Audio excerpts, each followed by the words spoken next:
नमस्कार, मैं हूं वंदना Gupta, cofounder of Devditi foundation और आज आप सभी का इस सेशन में बहुत-बहुत स्वागत है।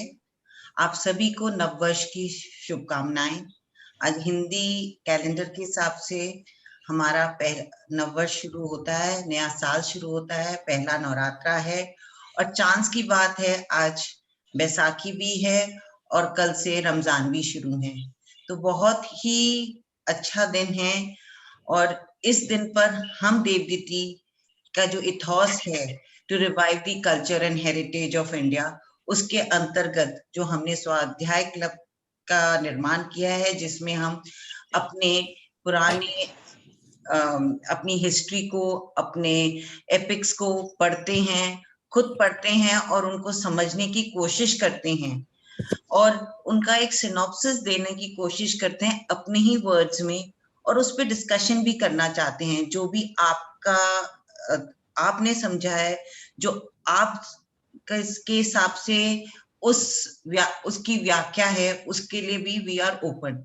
तो आप अपना भी अपनी व्याख्या भी रख सकते हैं हमारे सम्मुख। हम पूरा समय देंगे आखिर में once the synopsis is been covered.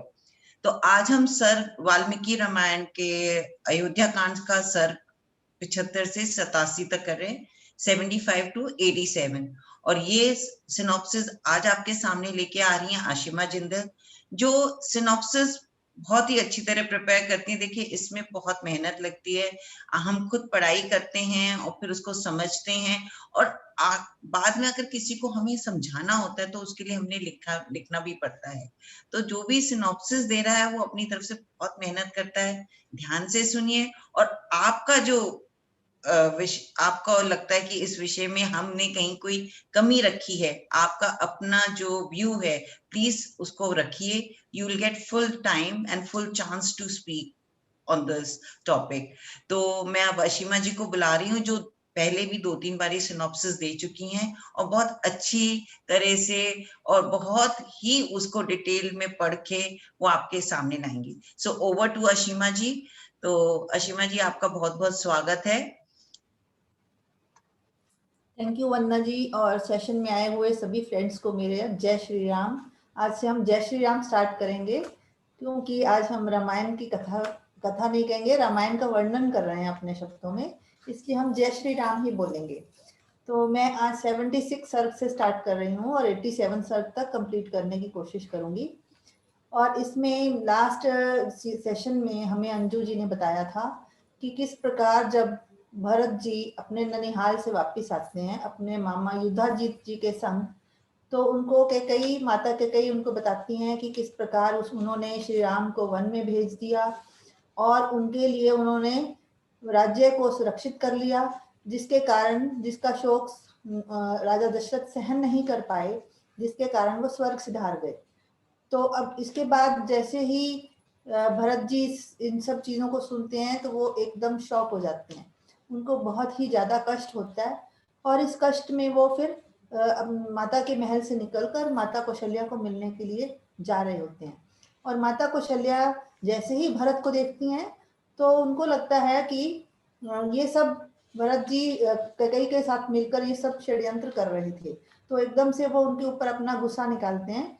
और लेकिन जैसे ही भरत जी उनको कन्विंस करते हैं तरह तरह की बातों से, तरह तरह की कस्मों से, तो फिर उनको समझ आता है कि नहीं, जो इसकी माता ने गलत कदम उठाया है तो इसमें भरत जी का कोई इसमें कसूर नहीं है। तो इसके बाद वो शांत हो जाती हैं और उसको अपने पुत्र की तरह प्यार करती हैं, उसको सांत्वना देती हैं भरत जी को माता कौशल्या। और आज उसके आगे तो अब जैसे ही भरत जी को पता चलता है कि मेरे पिताजी जो हैं वो स्वर्ग सिधार चुके हैं, तो उनको बहुत दुखी होते हैं, वो बहुत शोक संतप्त होते हैं। तो वशिष्ठ जी उनको सांत्वना देते हैं और कहते हैं कि कुमार तुम्हारा कल्याण हो, तुम अब ये शोक छोड़कर अपने कर्तव्य पर ध्यान दो। अब तुम्हारा कुछ कर्तव्य भी बनता है क्योंकि राम जी वन चले गए हैं लक्ष्मण और सीता के साथ, और अब तुम ही इस घर के बड़े हो, इसलिए तुम्हें ही अब सारे कर्तव्य पूरे करने हैं। अब राजा दशरथ के शव का दाह संस्कार का प्रबंध करो। तो इस प्रकार भरत जी मंत्रियों, ये सुनकर भरत जी ने मंत्रियों को संपूर्ण प्रेत कर्म करने के प्रबंध करने के लिए कहा। तो हमने जब राजा दशरथ की मृत्यु होती है तो हम सबको पता है कि भरत जी ननिहाल में थे, तो उनके शव को औषधि युक्त तेल में रखा गया था ताकि भरत जी आकर उसका अंतिम संस्कार कर सकें, जिसके कारण राजा दशरथ का मुख और पूरा शरीर पीला हो गया था तेल के कारण। तो भरत राजा दशरथ के शव को उन्होंने तेल से निकाला, भूमि पर रखा और फिर मृत राजा के शव को धोकर उनको पूरे रत्नों से विभूषित किया और शैया पर रख दिया। यह देखकर भरत जी बहुत दुखी होते हैं और विलाप करने लगते हैं कि आपने राम लक्ष्मण जी को तो वन में भेज दिया और मैं आपसे अंतिम समय में भी बात नहीं कर पाया, और आपने कैसे निश्चय कर लिया कि आप मुझे छोड़कर स्वर्ग सिधार लोगे। आपने मुझे राम के बिना इस दुनिया में अकेला छोड़ दिया। अब प्रजा की कुशलता की व्यवस्था कौन करेगा? पूरी पृथ्वी जो है वो श्रीहीन हो गई आपके बिना और विधवा के तरह प्रतीत होती है। यह देखकर वशिष्ठ जी बोले, इसके खाना नहीं खत्म। महाराज जी के अंतिम कार्यों को शांत चित्त से करो जिससे कि वो मुक्ति की ओर जाएं। भरत जी ने फिर विधि पूर्वक हवन किया और भारी मन दुखी हृदय के साथ राजा के प्राणहीन शरीर को शमशान भूमि में ले गए। मार्ग में सभी राजकीय पुरुष शव के आगे आगे चल रहे थे और रास्ते में वो भिन्न भिन्न प्रकार के सोना चांदी और वस्त्र लुटाते हुए जा रहे थे। शमशान भूमि में उनके लिए चिता तैयार की गई। तरह तरह के सुगंधित पदार्थ, देवदार की लकड़ियां, चंदन आदि डाले गए। भजन और मंत्रों आदि से जाप किया गया और शास्त्रीय विधियों के अनुसार शव को चिता पर रखा गया। फिर सभी रानियों ने, ऋत्विजों ने राजा दशरथ के शव की परिक्रमा की। सभी शोकग्रस्त रानियां क्रंदन करती हुई वहां से, जब अंतिम संस्कार हो गया तो वहां से वो बाहर आई और सरयू तट तक पहुंच गई। उन्होंने राजा दशरथ को जलांजलि दी और 10 दिन तक उन्होंने फिर भूमि पर शोक के कारण जमीन पर सोने का, उन्हें भूमि पर शयन किया सभी ने। तो इस प्रकार 10 दिन बीत गए। शोक करते करते वो लोग शोक करते रहे और कोई भी शुभ कार्य उस अयोध्या नगरी में नहीं हुआ, मंदिर नहीं खुले, कुछ भी नहीं हुआ। शोक, किसी के घर में पूजा पाठ की विधि नहीं हुई। पूजा पाठ हुए, प्रार्थना हुई राजा के लिए, लेकिन कोई भी शास्त्रीय विधि से पूजा पाठ नहीं हुए।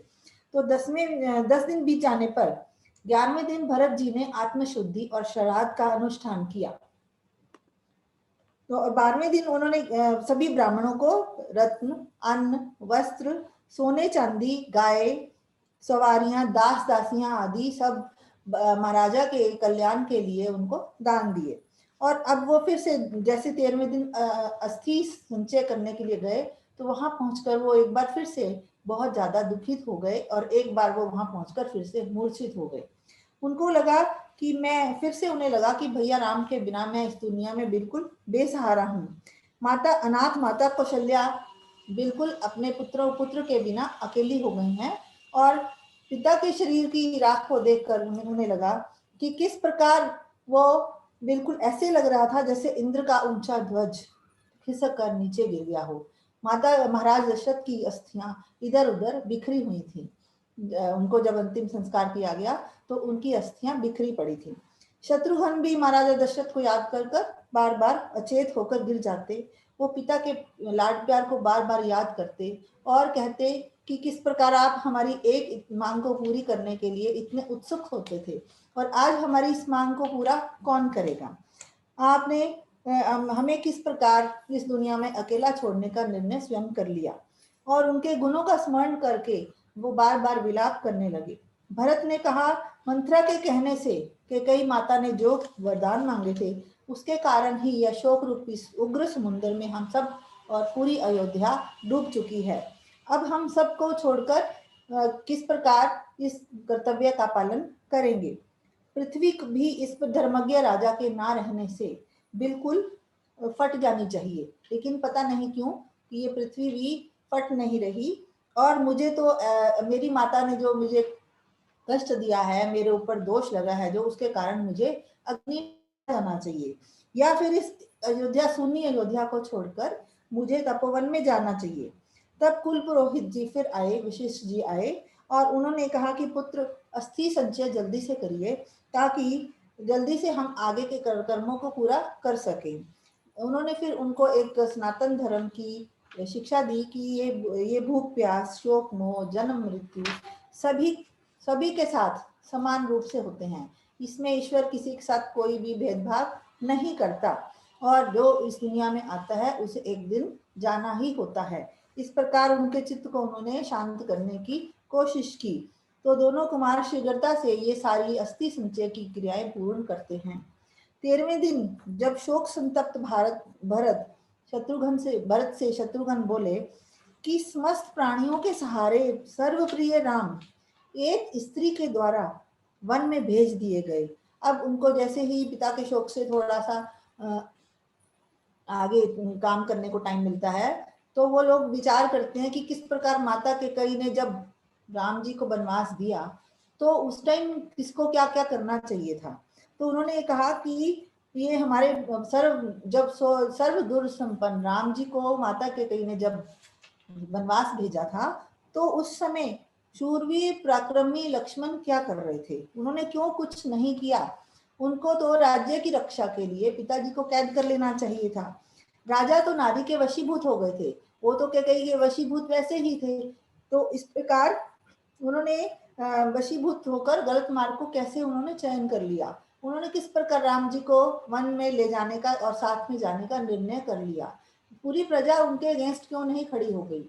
तो इस प्रकार जब ये सारी बातें हो रही थी तो उन्होंने देखा कि मंथरा जो कि आजकल बहुत खुश थी कि उसके सारे मनोरथ पूरे हो चुके थे, तो वो माता कैकेयी उसको बहुत आभूषणों से विभूषित करती है क्योंकि उसने प्रतिज्ञा की होती है कि जैसे ही राम जी बन जाएंगे तो मैं तुम्हें मालामाल कर दूंगी और तुम्हें तुम्हारे साथ दासियों तुम्हारे अंडर काम करेंगी। तो वो देखते हैं कि जो मंथरा है, मंथरा क्या कर रही होती है कि उसका कुबड़ को उसने चंदन का लेप लगाया होता है और उसके ऊपर उसने बहुत सारी रत्न जड़े बहुत सारी मालाएं पहनी होती हैं, लेकिन फिर भी आभूषणों से सजकर वो खड़ी तो होती है, लेकिन फिर भी वो एक अलंकारों से अलंकृत होने के बाद भी रस्सियों में बंधी बानरी सी प्रतीत हो रही थी। तो वह तो पूरी बुराइयों की जड़ थी और वनवास का मूल कारण वही थी। उसे देखते ही द्वारपालों को बहुत गुस्सा आ गया। द्वारपाल उसे घसीट कर पकड़ लाए और शत्रुघ्न के पास ले गए। उन्होंने बोला कि ये देखिए शत्रुघ्न, जो आपके जिसके कारण राम बन गए हैं और राजा प्रलोभ गए हैं, ये पापिनी वही है, इसके साथ उचित बर्ताव करो। तो यह देखकर शत्रुघ्न को बहुत गुस्सा आ रहा है उनको देखकर, तो वो क्या करते हैं, कुब्जा को बलपूर्वक पकड़कर अपने साथ घसीट कर ले जाने लगते हैं। और अब वो मंथरा डर के मारे चिल्लाने लगती है और उसके साथ जो उसकी सारी सखियां और दासियां थी वो डर कर माता कौशल्या के इस निर्दय में माता कौशल्या की शरण में चली जाती हैं। तो इस प्रकार जो है कुपित उसमें लग रहा था कि मंथरा के साथ साथ जो शत्रुघ्न है वो हमें भी अब मार डालेंगे। पर जो परम दयालु महारानी है उन्होंने सारी दासियों को एक अपनी शरण में लिया और मंथरा को जब वो घसीट रहे थे शत्रुघ्न, तो उसके सारे जो आभूषण थे वो टूटते जा रहे थे। उस समय ऐसा लगा, उसके आभूषण जगह जगह टूटकर बिखरे हुए थे, तो ऐसा लग रहा था कि वो सारे एक आकाश में नक्षत्र माला की तरह बिखर गए। आकाश में जैसे नक्षत्र माला फैली होती है उसी प्रकार जो मंथरा के आभूषण थे वो पूरे राजमहल में बिखर गए। तो इस प्रकार जब कैकेयी उसको छुड़ाने गई मंथरा को कि शत्रुघ्न से छुड़ाने गई, तो शत्रुघ्न ने उसको भी बहुत बुरा भला कहा, तो लेकिन कैकेयी भी डर गई और वो चली गई वहां से। तो उस प्रकार वो भरत की शरण में आई, फिर कैकेयी लास्ट में भरत की शरण में आती है और भरत उठकर फिर शत्रुघ्न के पास आते हैं। वो कहते हैं कि भरत, तुम ये स्त्री वध की कोशिश मत करो, इसे क्षमा कर दो। यदि मैं तो अगर मेरे को भैया राम का ये डर ना होता कि वो मुझसे, मैं अपनी माता का वध कर दूं और वो मुझसे घृणा नहीं करेंगे, तो मैं कब का अपनी माता का और मंथरा का वध कर चुका होता। मैं इस डर से अपनी माता का वध नहीं कर रहा और इस कुब्जा का वध नहीं कर रहा कि इसके बाद स्त्री हत्या के कारण जो है भरत राम जी मेरे से घृणा करेंगे, तो मैं इसे और कैकेयी को नहीं मारूंगा। यह सुनकर शत्रुघ्न जो है मंथरा को मूर्छित अवस्था में वहीं छोड़ देते हैं और मंथरा जो है कैकेयी के चरणों में गिर जाती है और जोर जोर से विलाप करती है अब वो इस तरह लग रही थी जैसे पिंजरे में बंद एक क्रॉन्च होती है, उसकी भांति वो माता कैकेयी को देख रही थी। तो अब 14वें दिन जब सारा अंतिम संस्कार सब कार्यक्रम पूरा हो गया महाराजा दशरथ का, तो अब उन्होंने राज्य के बारे में सोचा। तो अब उन्होंने 14वें दिन क्या किया, सारे कर्मचारी राजा भरत से बोले कि महाराज दशरथ राम लक्ष्मण और सीता को वन में भेज चुके हैं और स्वयं वो स्वर्गलोक चले गए हैं। अब आप अपने बड़े भाई को वनवास देकर, आपके बड़े भाई ने खुद वनवास जाकर आपको ये अयोध्या का राज्य प्रदान किया है। इस प्रकार आपको अब राजा बनना पड़ेगा और यही न्याय संगत है और यही वक्त की मांग है। सभी मंत्री आदि लोग अभिषेक की पूरी सामग्री लेकर भरत जी के पास आ गए। अब आप राजा बनकर और कहने लगे कि अब आप राजा बनो और हम सबकी रक्षा करो। यह सुनकर भरत ने जो अभिषेक की सामग्री एकत्रित की गई राम जी के लिए, उसकी प्रदक्षिणा की। उन्होंने प्रदक्षिणा करने के बाद सभी गुरुजनों से बोला कि ये आप बुद्धिमानी व्यक्तियों को ऐसी बात करनी ही नहीं चाहिए, क्योंकि आप जानते हैं कि हमारे कुल में ज्येष्ठ पुत्र ही हमारे कुल का राजा बनता है और वो राजा राम ही होंगे। मैं उनके बदले वनवास चला जाऊंगा और मैं आपके परामर्श से मैं राम जी को वन से लौटाकर लाना चाहता हूँ और ये सारी सामग्री अगर वो नहीं लौटे तो मैं पूरी सामग्री वन में ले जाऊंगा और राम का अभिषेक करके उनको अयोध्या वापस लाने की कोशिश करूंगा। मैं अपनी माता कैकेयी का मनोरथ पूरा करने में किसी की सफल होने में कोई भी आपका साथ नहीं दूंगा। तो इस प्रकार जो है उन्होंने जब जैसे ही कहा कि मैं राम जी को वापस लाना चाहता हूँ, तो सभी कारीगर उन्होंने फिर आज्ञा दी अपने कर्मचारियों को कि सभी कर्मचारी जो हैं जो रास्ता बनाते हुए पूरे स्थानों को ठीक करें। तो सभी लोगों ने भरत को ये सुनकर सभी लोग बहुत हर्षित हुए। भरत के लिए उनके मन में एक स्नेह जाग गया और उनको उनकी मंशा का भी पता चल गया। तो इस प्रकार भरत के नेत्रों से भरत को उन्होंने बहुत आशीर्वाद दिए और ये सब देखकर भरत के नेत्रों से हर्ष के अश्रु बहने लगे। तो सभी सभासद मंत्री बहुत हर्षित हुए और कारीगरों को लेकर मार्ग ठीक करने का योजना बनाने लगे। तो कुछ ऊंची नीची, इसके बाद जो सभी जो कर्मचारी हैं वो क्या करते हैं, ऊंची नीची भूमि के ज्ञाता, जो कि भूमि को ऊंचा नीचा होती है जहाँ पर, उसको एक समतल करेंगे। शूरवीर, सुरंग बनाने वाले, मार्ग के रक्षक, पेड़ों को काटने वाले, बढ़ई, चटाई बनाने वाले और सैनिकगण, सभी पुरुषों ने पहले प्रस्थान करने की कोशिश की ताकि जंगल में जाकर रास्ता बनाया जा सके, ताकि हम रामचंद्र जी को ढूंढ सके जंगल के अंदर। इस प्रकार जो विशाल जन समुदाय है, तो 11 दिन के बाद वो विशाल जन समुदाय भी वन की ओर राम जी के दर्शन के लिए आतुर हो उठा और वो लोग मार्ग के अपने अपने औजार, अपने अपने सब सामान लेकर मार्ग की ओर अग्रसर होने शुरू हो गए, वन की ओर जाना शुरू हो गए।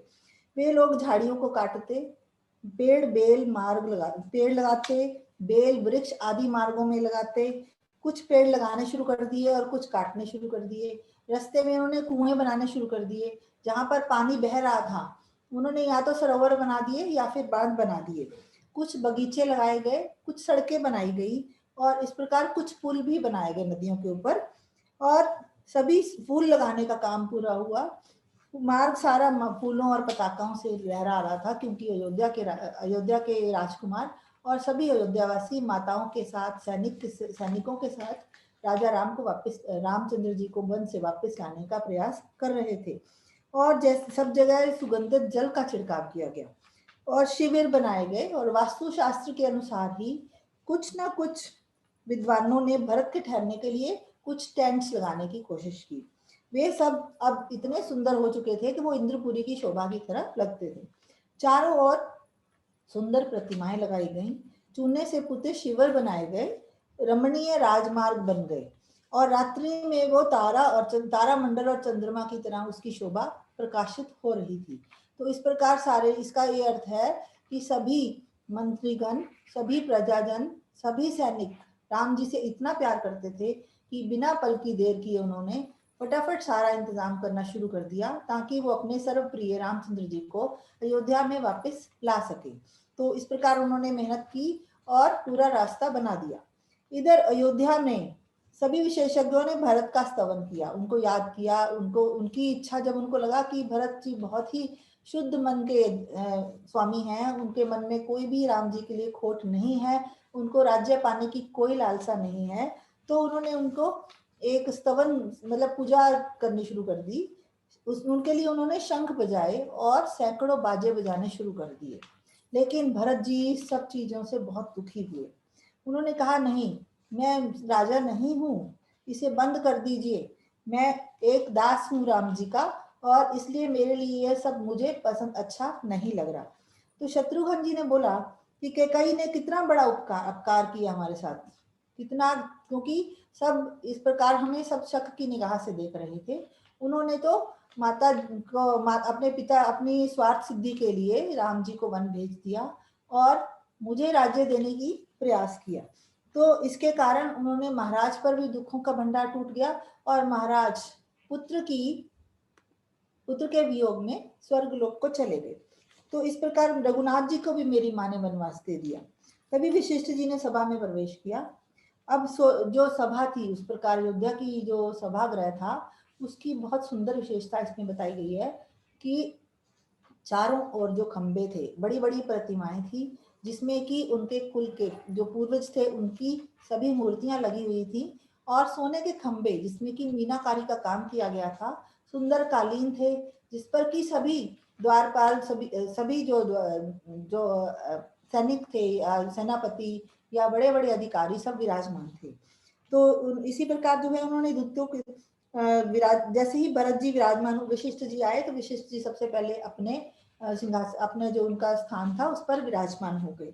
उन्होंने दूतों को आज्ञा दी कि जाकर अयोध्या के सभी राजकुमारों, सभी ब्राह्मणों, क्षत्रियों, सेनापतियों, भरत, शत्रुघ्न, युधाजित आदि सभी को बुलवा लाओ। और इस प्रकार ये आदेश सुनकर सभी जितने भी लोग थे अयोध्या के, वो सब अपने घोड़े, हाथी और रथों पर चढ़कर इस प्रकार फटाफट बिना देर किए वो लोग राज्यसभा में आने की कोशिश करने लगे। और उन्होंने सबसे पहले भरत के रथ का भी अभिनंदन किया। और वह सुंदर सभा इस टाइम वशिष्ठ जी से और सभी जितने भरत से राजा दशरथ के समान सुशोभित हो गई। इस प्रकार लग रहा था कि जैसे राजा दशरथ के समय में उनकी सभा सुशोभित होती थी, उसी प्रकार आज ये सभा फिर से सुशोभित हो गई है। भरत ने उत्तम ग्रहों से सुशोभित और चंद्रमंडल की तरह प्रकाशित रात्रि की भांति सभा को देखा, उसको निहारा। वहां सभी श्रेष्ठ मुनियों से वो पूरी सभा शोभायमान थी, विद्वानों से अलंकृत थी। और वशिष्ठ जी ने भरत से कहा कि राजा दशरथ धन धान्य से परिपूर्ण ये कंटक राज्य तुम्हें देकर गए हैं। उन्होंने पूरे अपने जीवन में धर्म का परिपूर्ण आचरण किया है और उसी धर्म को निभाते हुए वो स्वर्गलोक में चले गए हैं। और श्री राम मर्यादा को निभाते हुए, उसको अपनी पिता की आज्ञा को निभाते हुए वनवास में बिना किसी प्रश्न के चले गए हैं। और उसके साथ साथ उसके जो प्रिय भाई लक्ष्मण और सीता अपने पतिव्रता धर्म को निभाती हुई उनके साथ चली गई हैं। इस प्रकार तुम अपना राज्याभिषेक कराओ। अब भरत फिर से शोक में डूब जाते हैं और कहने लगते हैं कि गुरुदेव, बुद्धिमान, संस्कारी, संपूर्ण कर विद्याओं से अलंकृत श्री राम के राज्य का मैं अपहरण कैसे कर सकता हूँ? यह राज्य और मैं, हम दोनों श्री राम के अधीन ही हैं। हम किसी तरह भी इस राज्य को छीन नहीं सकते। श्री राम तो मुझसे अवस्था में भी बड़े हैं, गुणों में भी बड़े हैं और कुल के अनुसार बड़े भाई भी हैं। तो इस प्रकार इस राज्य को पाने का अधिकारी मैं नहीं हूँ, इस राज्य के पाने का अधिकारी श्री राम ही हैं। यदि मैं इस राज्य को पाकर पापाचरण करूंगा तो इक्ष्वाकु कुल पर ये मेरे द्वारा कलंक ही लगेगा। तो मैं इस कलंक से वंचित होना चाहता हूँ। तो मैं सिर्फ श्री राम का अनुसरण करूंगा, जो ना सिर्फ इस लोक के बल्कि तीनों लोकों के ही स्वामी प्रतीत होते हैं। यदि मैं उन्हें ना ला सका तो मैं भी वनवास में रह लूंगा। और यदि मैं सभी श्रेष्ठ सभासदों से ये उपाय करवाने की चेष्टा कर रहा हूँ ताकि सभी जाकर श्री राम को वन से लौटा लाएं। तो फिर उन्होंने सुमंत्र को ये आज्ञा दी कि सभी को वन चलने का आदेश दें।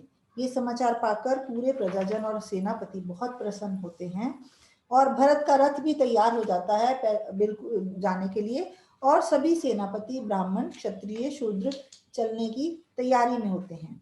इनके साथ साथ कितने लोग जा रहे हैं? व्यापारी भी जा रहे हैं, हाथी जा रहे हैं, 60,000 रथ जा रहे हैं, धनुर्धर, घुड़सवार। अगली सुबह सभी मंत्री पुरोहित भरत जी के साथ सभी माताएं तेजस्वी रथ में चढ़कर वन की ओर चलना शुरू कर देते हैं।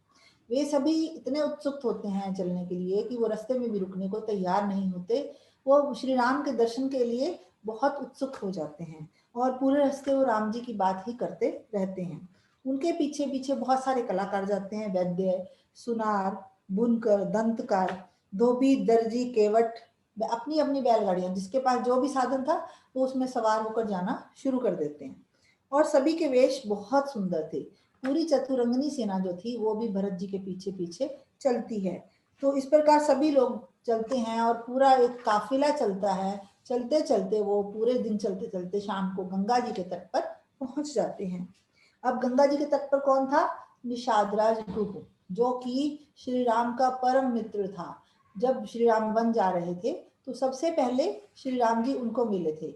उन्होंने पूरी रात उनकी सेवा करने की कोशिश की और भरत ने यहाँ पहुंचकर जैसे ही पूरी सेना पहुंची तो उनको ये कहा कि आप सभी अब इस रात को गंगा तट पर विश्राम करेंगे और उन्होंने सुबह हम फिर से आगे चलने की तैयारी करेंगे।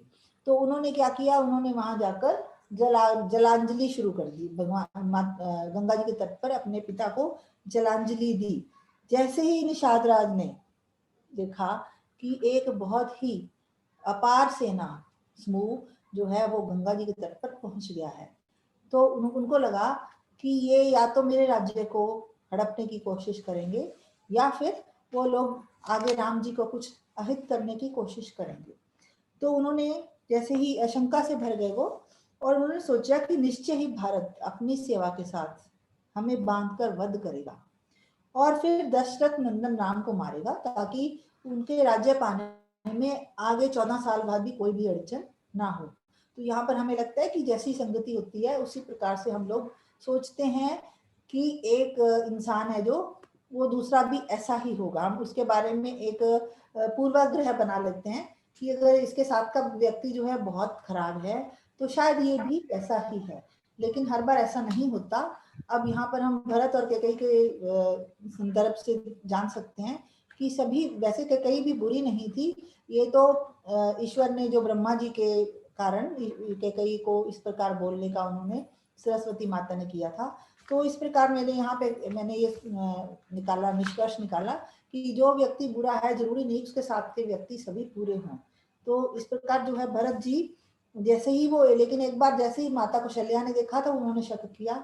अब निषादराज जो कि राम जी के परम भगत थे, उन्होंने भी भरत को देखते ही उनको लगा कि नहीं, ये तो मेरा भी अहित करेगा क्योंकि मैं श्री राम का मित्र हूँ और श्री राम को भी मारने की वध करेंगे क्योंकि ये इतनी सारी विशाल सेना लेकर जा रहा है।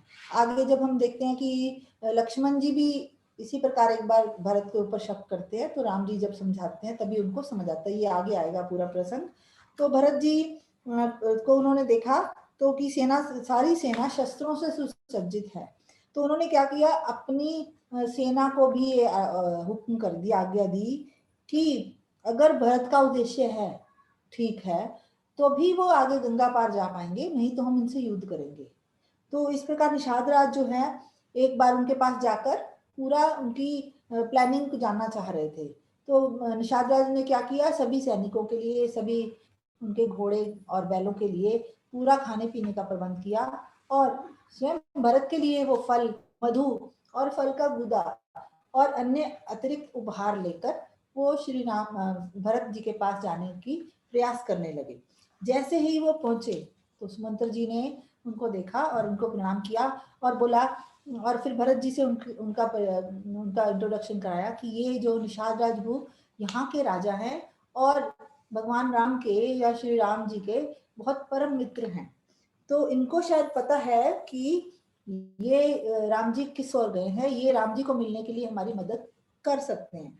तो जैसे ही भरत जी देखते हैं कि ये श्री राम जी का परम मित्र है तो उठकर उनको प्रणाम करते हैं, क्योंकि जैसे ही हमें लगता है कि जैसे हमारा कोई बहुत क्लोज होता है तो उसके साथ जो लोग होते हैं वो भी हमें उतने ही अच्छे लगते हैं जितने कि वो हमारे क्लोजेस्ट पर्सन होते हैं। तो इस प्रकार जैसे ही उनको लगा कि श्री राम जी का परम मित्र है निषाद राजगुह, तो उठ के प्रणाम करते हैं उनको और अपने भाई की तरह उनको अपने पास बिठाते हैं।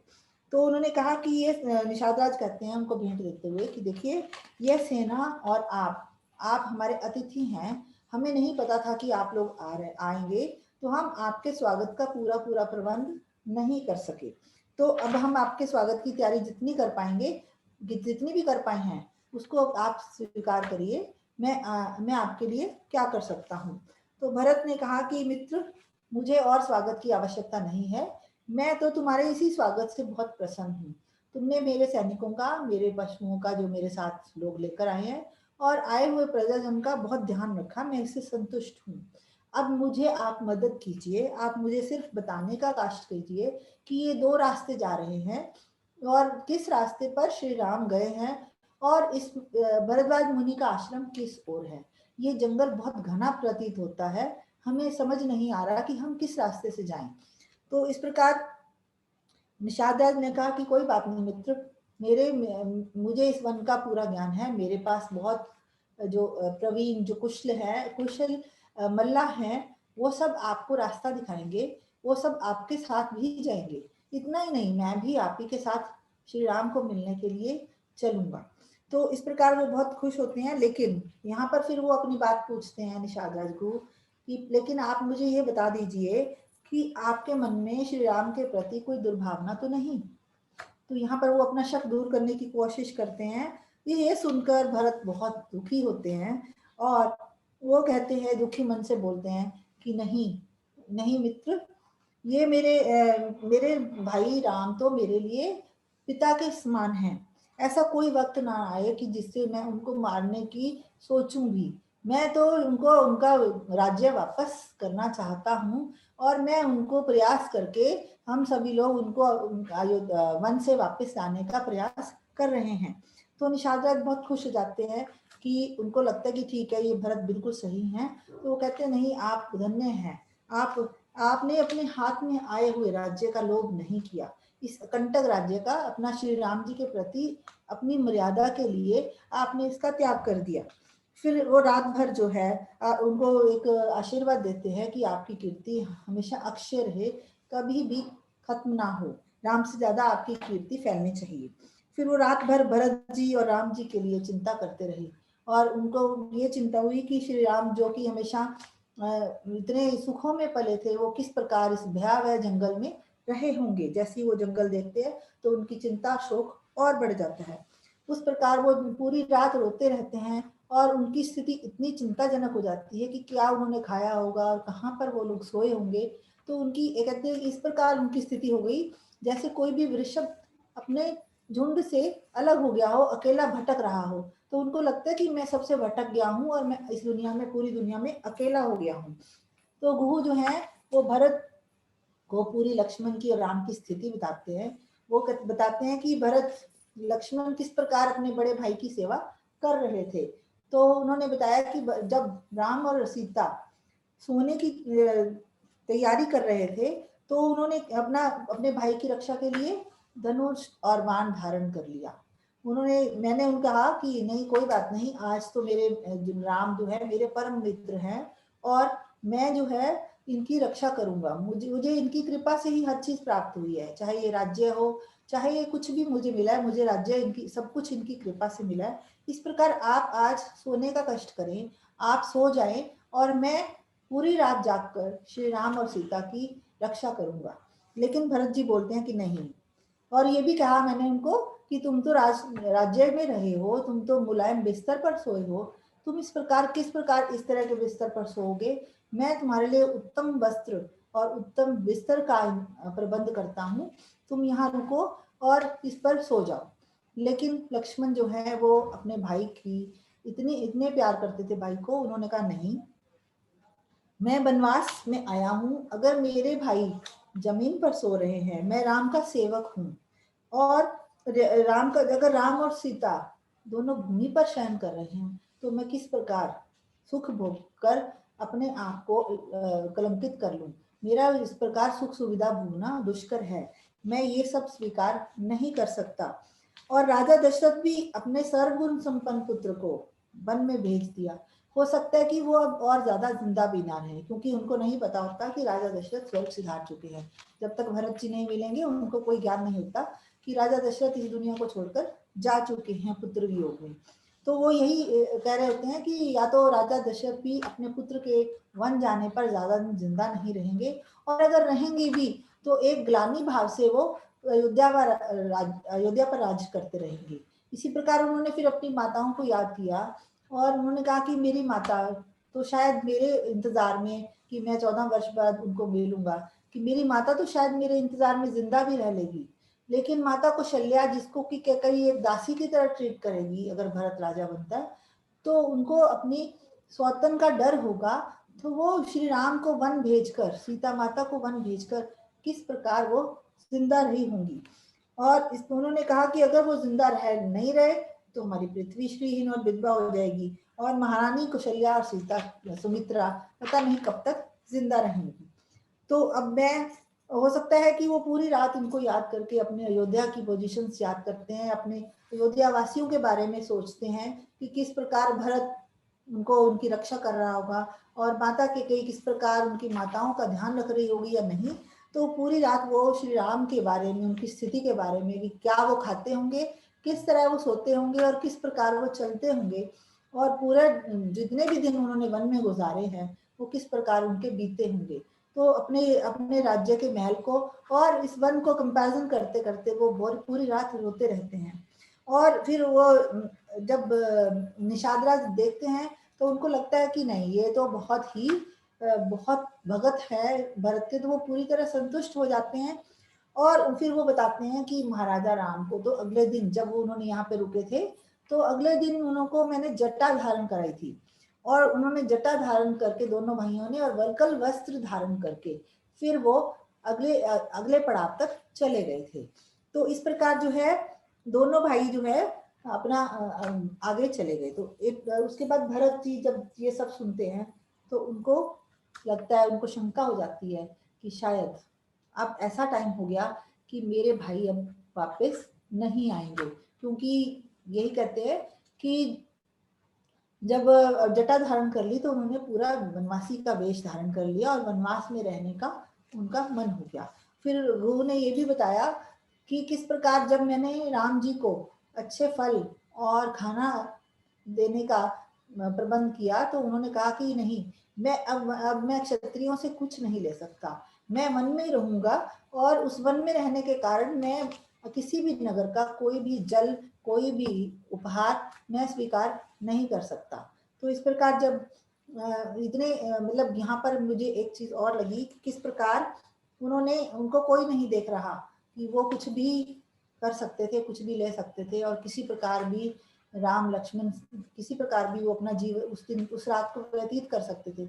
लेकिन उतनी मर्यादा, इतने प्रिंसिपल, इतने सिद्धांत, लेकिन क्योंकि अपने मित्र के कहने पर भी उन्होंने कुछ भी स्वीकार नहीं किया। जब निषाद ने उनको देखा था तो उन्होंने बोला कि कोई बात नहीं, अयोध्या ही गई है, आप मेरा राज्य ले लीजिए, मैं अपना राज्य आपको देने को तैयार हूँ, मेरा राज्य अब आप करेंगे, क्योंकि ये राज्य मुझे आप ही ने दिलवाया है। लेकिन श्री राम अपने पिता की आज्ञा का पालन करते हुए एकदम साफ इनकार कर देते हैं कि मैं अब ये कोई भी राज्य 14 वर्ष तक नहीं लूंगा। तो इस प्रकार जब वो आगे भरत जी सोचते हैं कि अब मेरे को, एक बार उनको शंका होती है कि अब मेरे भाई वापस नहीं आ पाएंगे, तो अब सभी इस तरह फिर भी वो एक धैर्य धारण करते हैं, और उनको लगता है कि नहीं, मैं ऐसा नहीं है, मेरे मन में गलत ख्याल आया, वो मैं उनको किसी भी तरह मनाकर वापस ले आऊंगा। तो फिर वो सोचते सोचते कि अगर वो नहीं आए तो क्या होगा, राज्य का क्या होगा, किस प्रकार मैं इस कलंक को सहन कर पाऊंगा और अयोध्या की रक्षा कर पाऊंगा। तो फिर उनको फिर चिंतन करते करते एक बार फिर से वो मूर्छित हो जाते हैं और जोर जोर से विलाप करने लगते हैं। ये सब देखकर सभी माताएं, गुहू, सभी सैनिक और गुरुजन सभी बहुत दुखी होते हैं और सबके मन में एक आशंका हो जाती है कि शायद गुहू ने उनको कुछ गलत बात, कोई गलत सूचना दे दी। तो वो रोने लगते हैं जोर से। तो कुशल्या जैसी ही आती हैं, कुशल्या भरत को पुत्र समान प्यार करती हैं, उनको अपनी गोदी में बिठाती हैं और गोदी में बिठाने के बाद वो उससे पूछती हैं कि पुत्र, मैं तो तुम्हारे पिता तो स्वर्गवासी हो गए, तुम्हारे भाई, दोनों भाई और अपनी पत्नी समेत अयोध्या छोड़कर 14 वर्ष के लिए वनवास चले गए और मैं तो अब केवल तुम्हारे ही सहारे हूँ। कैकेयी ने मेरे साथ विश्वासघात किया है, तो अब अगर कोई ऐसी बात है तो तुम मुझे बताओ। तो वो उनसे पूछने की कोशिश करती हैं, चेष्टा करती हैं कि मेरे को बताओ कि क्या कोई अप्रिय घटना तो नहीं हो गई। लेकिन जैसे जैसे ही भरत इस बात को सुनते हैं तो बताते हैं कि नहीं माता, ऐसी कोई भी अप्रिय घटना नहीं हुई और ये गुहू जो श्री राम जी के मित्र हैं, ये हमें श्री राम तक लेकर जाएंगे। तो इस प्रकार फिर वो भरत जी मान जाते हैं। भरत जी फिर से गुहू से पूछते हैं कि मेरे को पूरी बात बताइए कि जब आपके पास श्री राम, सीता और लक्ष्मण रात के लिए आए थे तो उस समय उन्होंने क्या क्या खाया, क्या क्या पिया और किस प्रकार उन्होंने शयन किया। तो वो उस जैसे ही वो बताते हैं कि ये एक जड़ है वृक्ष की, यहाँ पर उन्होंने शयन किया। तो भरत जी इतने प्रसन्न होते हैं कि उसको जाकर फटाफट उस वृक्ष की जड़ में प्रणाम करते हैं। उनको लगता है कि शायद मेरे भाई के चरण यहाँ पड़े थे, तो उनको प्रणाम करते हैं फटाफट और फिर से पूछते हैं कि बताइए मेरे भाई ने और सीता जी ने क्या क्या भोजन किया। तो वो बताते हैं कि जो भी मैंने दी, उन्होंने उस दिन कुछ नहीं खाया, उस दिन सिर्फ उन्होंने पूरी रात जल पीकर निकाल दी, सिर्फ उन्होंने मेरी सारी की सारी वस्तुएं लौटा दी थी और वो इस प्रकार जो है पूरी रात जागते रहे, अयोध्या को याद करते रहे, पिता को याद करते रहे और फिर मैंने उनके लिए एक सोने के लिए, उन्होंने जब बिस्तर दिया तो उन्होंने जब इनकार किया तो फिर लक्ष्मण उनके लिए कुशा लेकर आए, काफी कुशा लेके आए, जिससे कि उन्होंने कुशासन बनाया जिस पर कि पत्थर का सिरहाना बनाकर वो लोग सो गए। तो और लक्ष्मण जो है पूरी रात जागते रहे अपने भाई और भाभी की रक्षा के लिए, अपने कंधे पर धनुष्वान और धनुष लेकर। तो इस प्रकार जो है लक्ष्मण अपने भाई भाभी के पूरे चरण पखार कर पूरी रात उनकी सेवा और उनकी रक्षा करते रहे। तो इस प्रकार ये आज का 87 जो है ये सर्ग पूरा होता है। तो इस प्रकार जो आगे है फिर वो किस प्रकार आगे जाएंगे वो हम नेक्स्ट सेशन में करेंगे। तो यहाँ तक मैंने इसको तैयार किया था। यहाँ पर हमें श्री राम जी के आचरण की पराकाष्ठा का और भरत और लक्ष्मण के भ्रातृ प्रेम का पता चलता है और सभी प्रजाजन किस प्रकार श्री राम को प्यार करते थे, किस प्रकार वहां पे मर्यादा का चलन था, वो सब हमें इस कथा से पता चलता है। मैंने ये फील किया कि जब मैं इसको लिख रही थी तो मुझे लगा मैं उस युग में पहुंच गई। जब मैं इसको पढ़ के लिख रही थी, जब मैं पढ़ती हूँ तो अकेले पढ़ो तो नहीं, लेकिन जब मैं इसको लिख रही थी तो मेरे आगे हर चीज आ रही थी आगे और ऐसे लग रहा था कि सब चीज मेरे आगे एक पिक्चर की तरह चल रही है। तो पिक्चर की तरह जब मैं पढ़ती हूँ तो नहीं इतना लगता, लिखने पर ऐसा लगता है कि सच में वो सब मेरे आगे आ रहा है और फिर कई चीजें अपने आप ध्यान आ जाती हैं। तो इस प्रकार thank you Ashima. Before I conclude, अगर किसी को कुछ कहना है, मैं आपके सामने कुछ अपने पहलू रख रही हूँ और आप लोगों को कुछ कहना हो तो प्लीज कम फॉरवर्ड। तो इन सर्ग में हमने देखा जब वो क्रिमेशन के लिए जाते हैं तो लेडीज भी जाती हैं, सारी माताएं गई होती हैं, सारी राजरानियां गई हुई होती हैं, जो आजकल हमारे यहाँ कई कल्चर में होते कि लेडीज को क्रिमेशन ग्राउंड नहीं भेजते, गलत है। तो पहले लेडीज का, जैसे हम बार बार कह रहे हैं कि पूरा ही राइट था, इक्वल राइट था, तो लेडीज भी क्रिमेशन ग्राउंड पे जाती थी। और फिर शायद अशीमा जी ने मेंशन नहीं किया कि जब वो क्रिमेशन ग्राउंड से वापस आ रहे थे तो सरयू नदी पे नहाते हुए घर आते हैं वापस। तो नहान कितना इम्पोर्टेंट है आफ्टर द क्रिमेशन, क्योंकि वो आपके जो क्रिमेशन ग्राउंड में जितने भी आपके इन्फेक्शंस होते हैं या जो डेड बॉडी से जो भी गैसेस निकलती हैं उसको हम धो के फिर अपने घर जाते हैं। सो ये जो कल्चर है ये हमारा अभी का बनाया हुआ नहीं, ये हमारी हिस्ट्री बताती है कि हमें ये सब हमारे कल्चर था और उसके पीछे एक लॉजिक है। सेकेंडली इस इन सब में 10वीं का, 12वें का, 13वें का सबका जिक्र है और 13वीं पे हम ब्राह्मणों को दान देते थे और खूब भर भर के, ये नहीं कि बस छोटा मोटा, अपनी हैसियत के हिसाब से सब लोग दान देते थे, जो आजकल हम लोगों ने छोड़ दिया है बिकॉज ऑफ सम, या तो ब्राह्मण हम लोग की इतना ज्यादा, हम लोग ब्राह्मणों ने भी हमें बेवकूफ बनाया है, या कह लो भागती दौड़ती जिंदगी में हम सब भूले चले जा रहे हैं, तो कहीं ना कहीं हमने वो भी पीछे छोड़ दिया है। और भूख, प्यास, शोक, मोह, जीवन, मृत्यु, ये तीनों चीज हर इंसान के लिए बराबर हैं, चाहे वो राजा है, चाहे रंक है, गरीब है, अमीर है, औरत है, पुरुष है। तो इसमें जब विश्वामित्र भरत को समझाते हैं कि तुमको राज्याभिषेक कर लेना चाहिए, आगे राजा अपना राज्य का बागडोर संभालना चाहिए, अदरवाइज क्या बिना राजा के आपका स्टेट यू लूज इट, समझ में नहीं आएगा कौन आके पीछे से आक्रमण कर देगा क्या है। तो एक नेता, एक राजा होना बहुत जरूरी है। तो राजा के लिए to get over with all these emotions is very must. और जो भी कर्म है, जो भी हमने, चाहे अपने फादर का क्रिमेशन राइट्स देने, लास्ट राइट, चाहे जो भी है, वो शांत मन से होना चाहिए। हमें इन सब भावों से उठकर ये सब हमें करना चाहिए। और फिर है कि जब शत्रुघ्न बोलते हैं कि लक्ष्मण जी के दिमाग में ऐसा क्यों नहीं आया कि वो कैकेयी और मंथरा को मार दे, क्यों नहीं पिता को बंदी बना लिया, कि उन्होंने ऐसा अराजकीय काम कर रहे हैं जो अपनी स्टेट के लिए, अपने किंगडम के लिए ठीक नहीं है।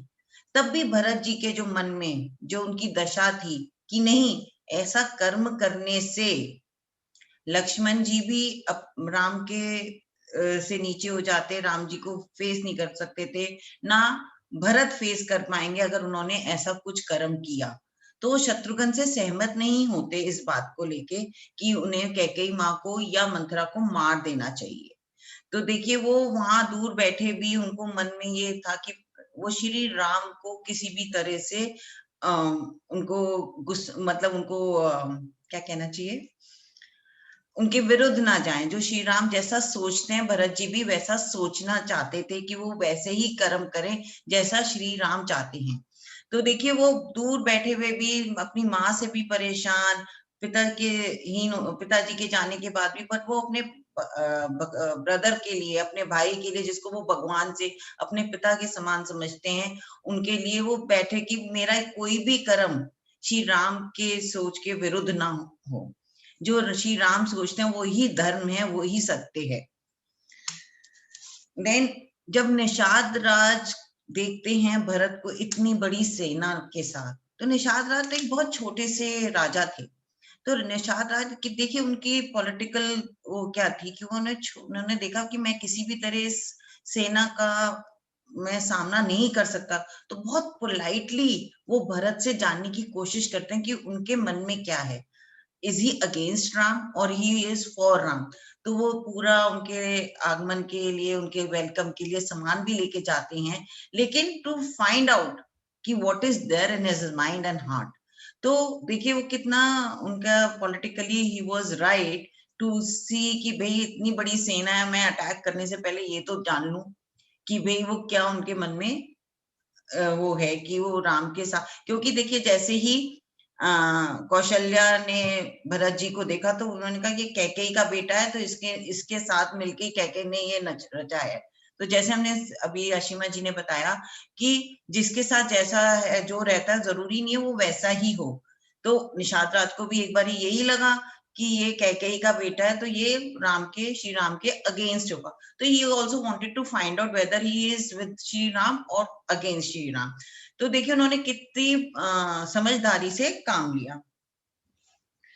और फिर और भरत जी की जिज्ञासा देखिए कि वो अपने भाई के लिए इतने ज्यादा व्याकुल थे कि उन्होंने एक एक चीज निषाद राज से पूछ डाली कि उन्होंने श्री राम ने क्या खाया, क्या पिया, कैसे सोए, तो हर चीज का डिस्क्रिप्शन कि how safe Shri Ram was. तब निषाद राज के ये बताने पे कि लक्ष्मण जी ने पूरी रक्षा की, पूरी रात जगे और क्या लक्ष्मण जी के मन के भाव थे उनके साथ शेयर करे, तो भरत जी काफी सेटिस्फाइड हुए कि लक्ष्मण उनके साथ है और लक्ष्मण उनकी पूरी रक्षा कर रहा है। So now I open the forum to you all. किसी ने कुछ कहना है, कुछ ऐड करना है, कहीं कुछ मिस हो गया है, आपका अपना नजरिया क्या है इन सर्ग में, कोई कुछ कहना चाहेगा? यहाँ पर ये भी एक पता चलता है कि निषाद राज कितने कुशल शासक थे। हाँ, तो वही मैं हाँ, कहना चाह रही हूँ, पॉलिटिकली करेक्ट एंड कितना अपना पूरा ध्यान रखते थे राज्य का कि भी इतनी बड़ी सेना लेके कोई आया है तो देखें पहले। राम जी के साथ परम मित्र वाले संबंध थे उनके। हाँ, एक भगवान मानते थे वो अलग चीज है, लेकिन एक शासक की तरह भी उनके साथ उनके बहुत अच्छे संबंध थे। तो जब वो वहां आए तो उन्होंने पूरा कोशिश की उनका स्वागत किया जाए और गंगा पार उतारा उनको, पूरे प्रबंध किए। किसी ने कुछ कहना है? किसी का कोई व्यू पॉइंट? तो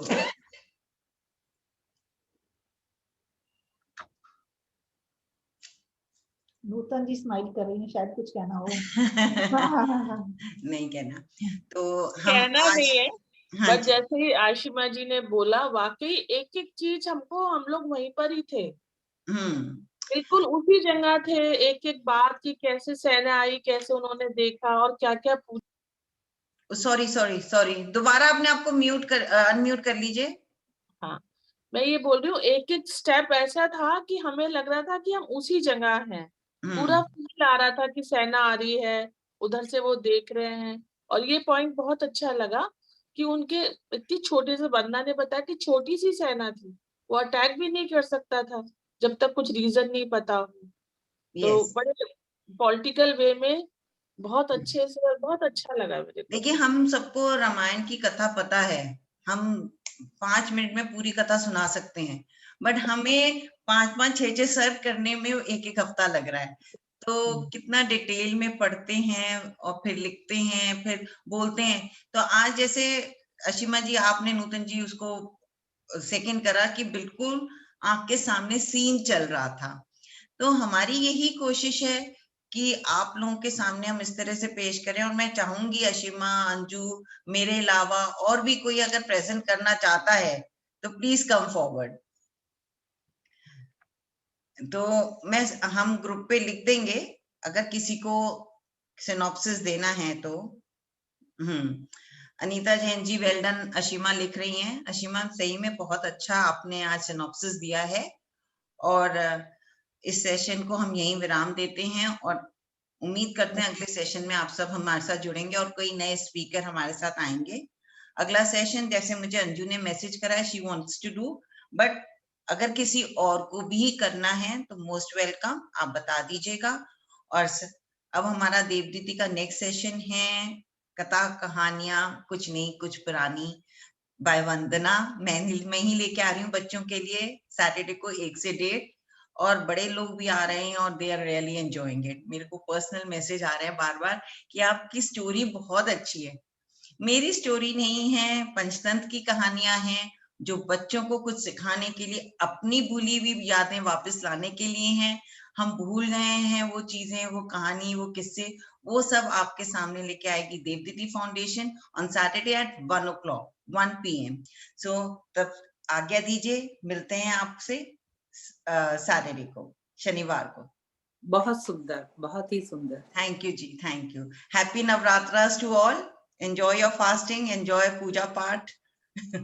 आपको भी, सभी को। Thank you so much.